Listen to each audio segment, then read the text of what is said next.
Morning, everybody. Kevin here from Watch This with Joe and Kevin, and I recently completed. Sorry, this video's actually late. I've been done for a minute. The second Harry Potter book, Harry Potter and the Chamber of Secrets. This is a paperback copy that I bought used. I basically went to two different used booksellers in town, was able to buy all seven of the paperbacks, which was kind of nice. I'm buying used ones as a very mild protest.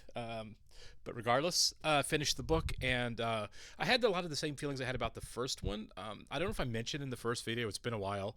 The pacing of the book feels a lot different than the movie, and I think it was the same case in this one, right?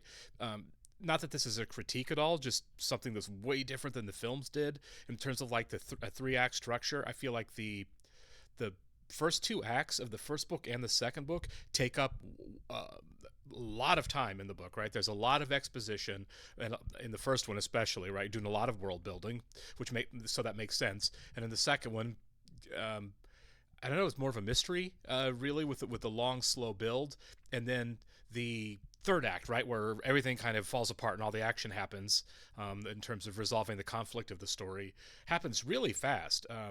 I was surprised when I read this book in particular that like the final large chunk of the film actually takes place really quickly in the book. Like Harry and Ron don't actually go talk into the forest to talk to the spiders until there's like 60 or 70 pages left in the book, which is a very small portion of the book.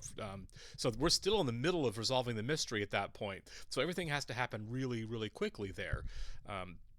Again, not really a critique, just an observation. And I think as a result, the pacing of the book is a lot slower. I feel like it worked a little better in the first book than the second one, simply because, again, in the first one, you are doing so much world building, which is necessary for this kind of wonderful story. Half the fun is the world that gets built, or the world of the wizards and witches, and the world of the muggles, and the school and everything, and so many characters to introduce, and such a large story to set up in terms of a hero's journey. But just the pacing was a little slow, and I want to get into some of the differences I noticed with the book and the film. Not all of them, there were a ton, and I think that there's multiple reasons that those happened. The obvious one first is it's a book. It's a sprawling book with a lot that happens, and unless you want to make a 4-hour movie, you're going to have to make some tough choices and make some cuts. I totally get that, but sometimes there are unintended consequences of that in terms of truncating the story, or more importantly, I feel like in this one, some of the character arcs. And other reasons besides time is budget stuff. I know these were really expensive movies to make, and they made $1 billion each.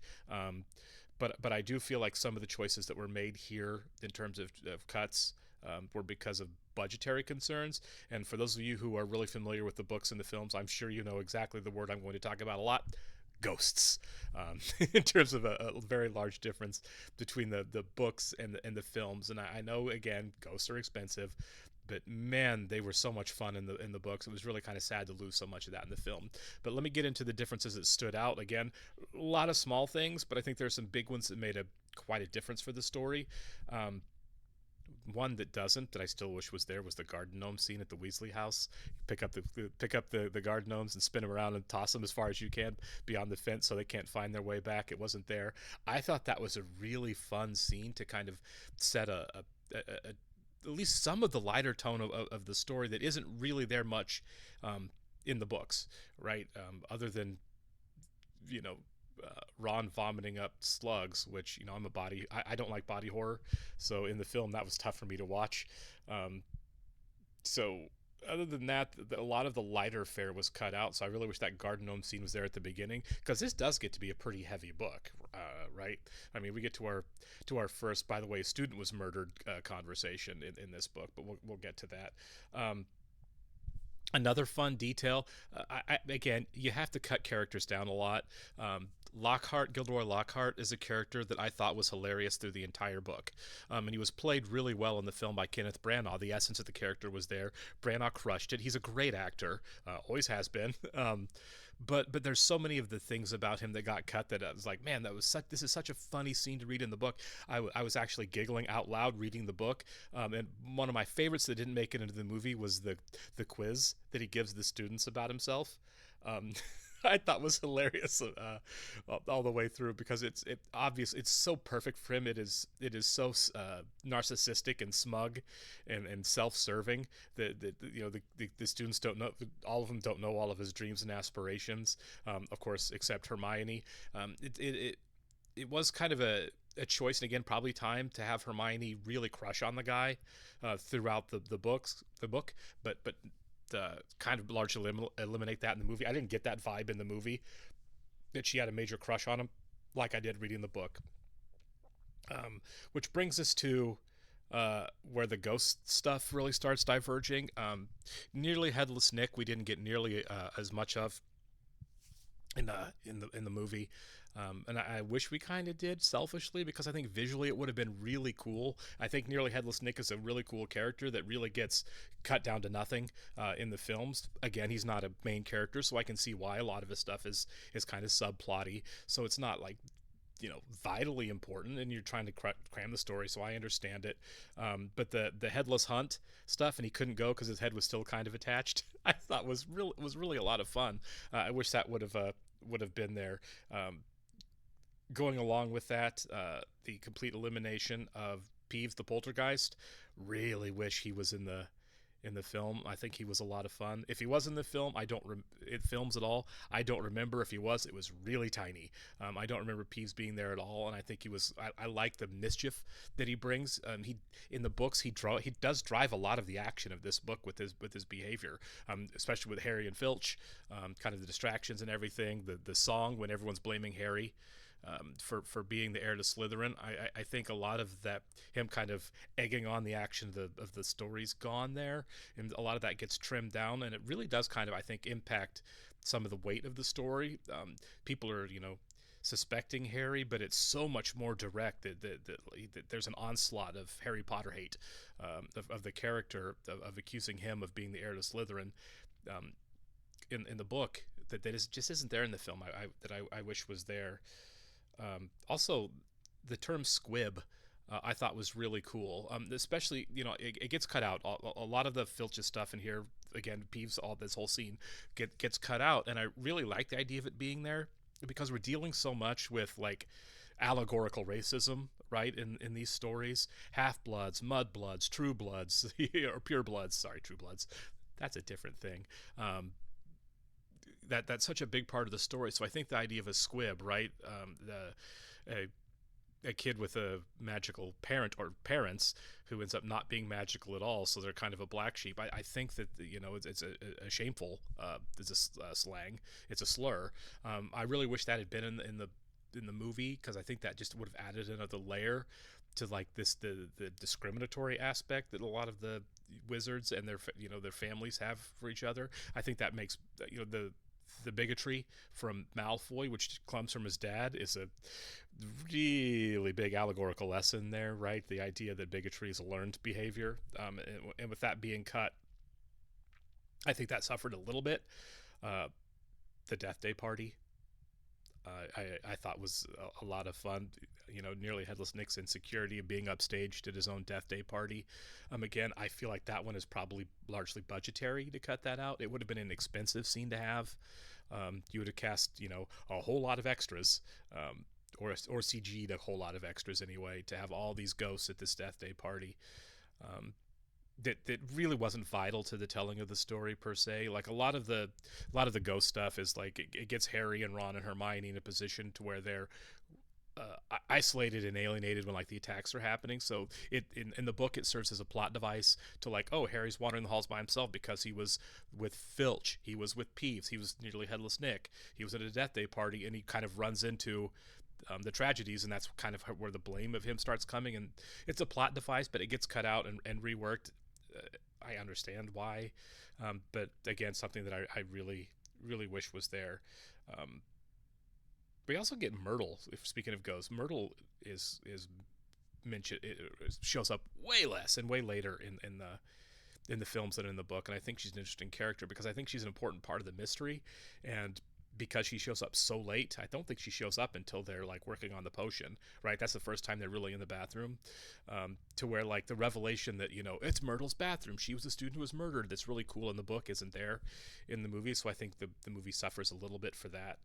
um, and again, on the subject of ghosts, Professor Binns, the ghost teacher, which I think is a really cool idea for a character, is the one that explains the chamber secrets to the students. And in the movie, they use Professor McGonagall. Again, I'm sure, you get one less actor to cast, a little less CG to do on a ghost, so you save some money. Then on the flip side, I think probably as big or a bigger reason is you have the great Maggie Smith in your movie. This is a scene you can give to her so that Maggie Smith gets to, help carry the load in the movie more. She's that, she's a great actress. I understand wanting to get her in it as much as possible. Let's see. The roosters, Ginny killing the roosters is cut out. Again, I wish that was there because it was of Hagrid's roosters. I think that is an important part of the mystery that we kind of lose. Right? It kind of leads us further towards the revelation of the basilisk, which is another detail about the revelation of the basilisk that we kind of lose. Also, the explanation that we get with the diary that Tom Riddle is an orphan, I really wish they'd included that in the movie. I don't recall that being there. I feel like that would have really stood out to me. Sorry, I've only watched the films once, so if I'm getting any of this wrong, please forgive me. I've watched all the movies once, loved them, but it's been a while.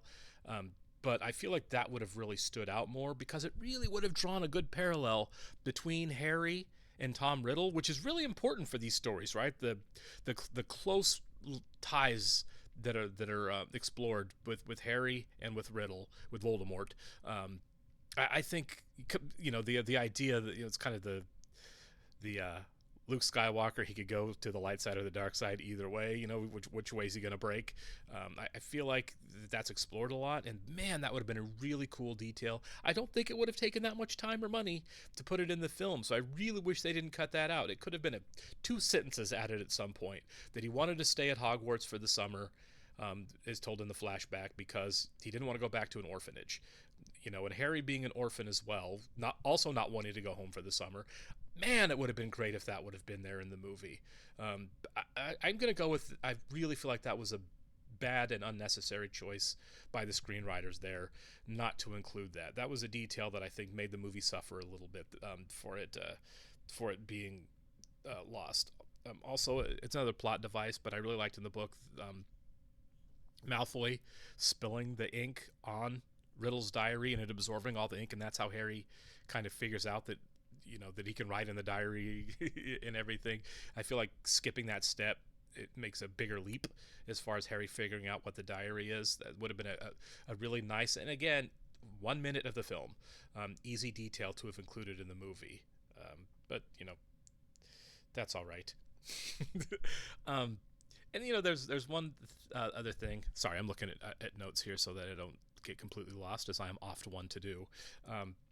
I like in the book that Harry and Ron, after they figure everything out, actually plan to tell McGonagall and the other teachers, and they go hide in the teachers' lounge to tell them.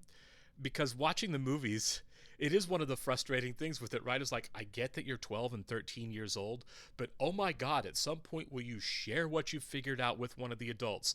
It's one of the fun, frustrating things of Harry Potter, the character, that they get everything wrong when they make assumptions, and they always end up trusting the wrong people and not wanting to share with the others, and their logic is kind of faulty. I don't consider it a plot hole by any stretch of the imagination. I consider it a character flaw that Harry won't. Dumbledore on multiple occasions says, "Is there anything else you want to tell me?" "No, Professor, because I don't want to look stupid, or I don't know who I can trust, or you'll think I'm mad."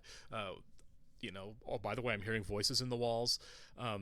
And that's, but he trusts this random diary he finds because Tom Riddle tells him to. Okay, I implicitly believe everything you say, book, that writes in itself.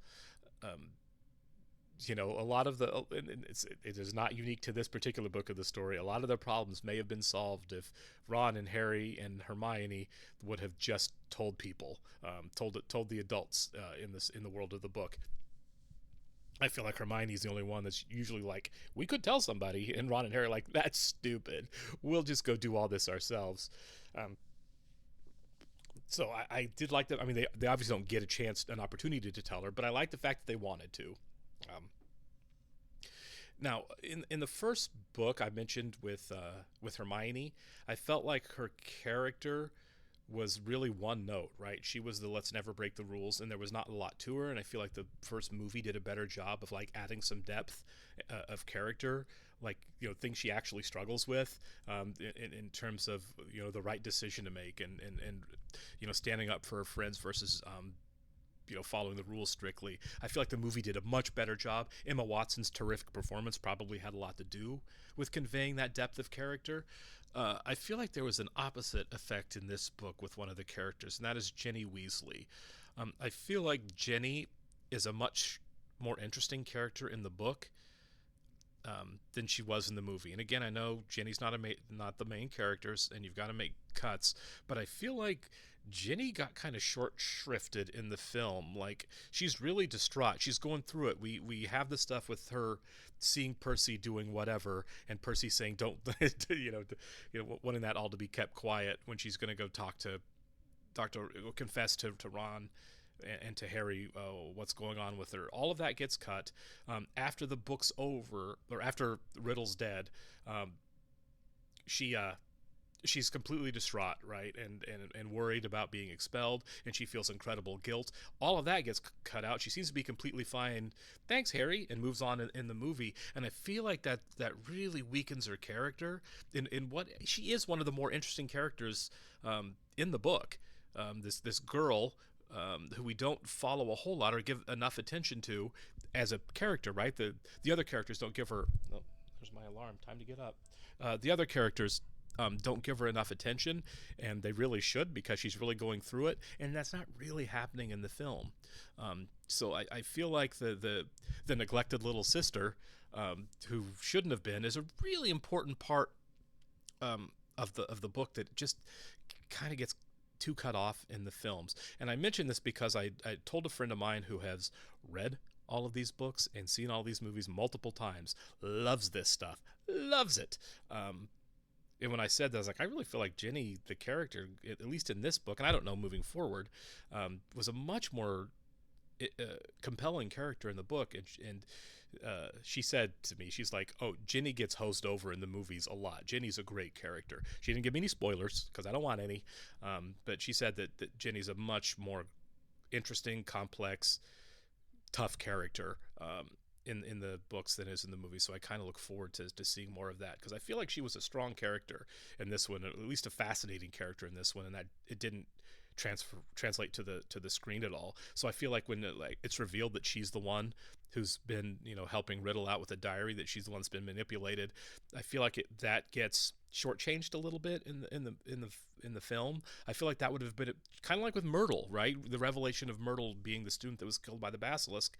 I feel like that's more of a moment in the books that it's really kind of exciting, right? And I feel like that just gets trimmed down, so the impact isn't as much in the films. The films, obviously in that scene, choose to focus way more on the fight between Harry and the basilisk. It's really pretty short in the book. Again, Act 3 is really short in the books compared to the first two acts, but the fight scene is really more significant in the movie. I don't think that's a bad choice. It's a movie. It's an exciting scene. Of course, it's going to get drawn out. As well it probably should. It's visually great storytelling. It's exciting to watch. Although the one thing that was in the book that wasn't in the movie that I wish was there, because I thought it was really funny, in the fight scene with the basilisk, is Harry saying, Riddle saying, after the basilisk's eyes are out, smell him, to get him to find him. Maybe the screenwriters thought that would have taken away a lot of the tension of the scene to have that bit of comedy in there. So I understand why it was cut, but I did enjoy reading that. But at any rate, I really enjoyed the book. Again, it was a little slower paced, a little more meandering, a little focused more on the mystery, but in a really slow way, and then really picked up steam at the end. So with the lack of world building, I don't think it was quite as interesting as the first one, but I do look forward to the transition to the third one. At least in the films, they really kind of transitioned away more from like middle school fare to more adult, tense YA fiction. in the third movie. I don't know if that's because we switched directors or if because the books do it. I'm really excited to get into The Prisoner of Azkaban, and I will do that soon. Oh my god, I'm so sorry, guys. I rambled on for like 20 minutes here. Well, for those of you who stuck it out with me, thank you so much. Really enjoying these books, and I will get started on the next one. Talk to you soon.